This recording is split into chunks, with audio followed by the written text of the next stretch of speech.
नमस्कार, स्वागत आहे तुमचे आमच्या चॅनेलमध्ये। आवाज महामुंबईचा, शोध बातमीचा, कौल मनाचा।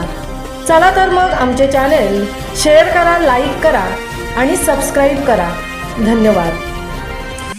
उरण शहराची सर्वात मोठी यात्रा भक्तिभावाने रंगली दत्त जयंतीची शतकोत्तर यात्रा।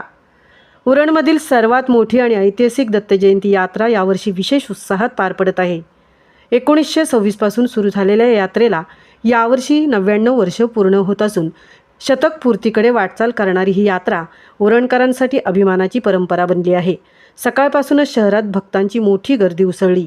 दत्त मंदिर परिसर भक्तिगीतांनी दुमदुमला आणि रात्री पालखीसोबत निघणाऱ्या मिरवणुकीत उरणकर उत्स्फूर्त सहभाग घेत असतात। विविध माध्यमातून महाप्रसादाचं आयोजन, विविध धार्मिक कार्यक्रमांनी यात्रेला या विशेष रंगत आणली। यात्रेच्या पार्श्वभूमीवर उरण पोलिसांनी कडेकोट बंदोबस्त ठेवला असून वाहतूक नियोजन सुरळीतपणे राबवण्यात येत आहे।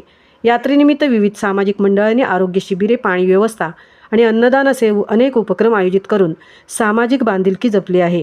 उरणची दत्त जयंती यात्रा ही फक्त धार्मिक सोहळा नसून उरणच्या सांस्कृतिक परंपरेचा जिवंत वारसा असून 100व्या वर्षाच्या उंबरठ्यावर उभ्या असलेल्या यात्रेने यावर्षी भक्ती, श्रद्धा आणि एकोपा यांचा संदेश दिला आहे। आवाज महामुंबईचा चॅनेलसाठी जगदीश भोईर सह तृप्ती भोईर, उरण।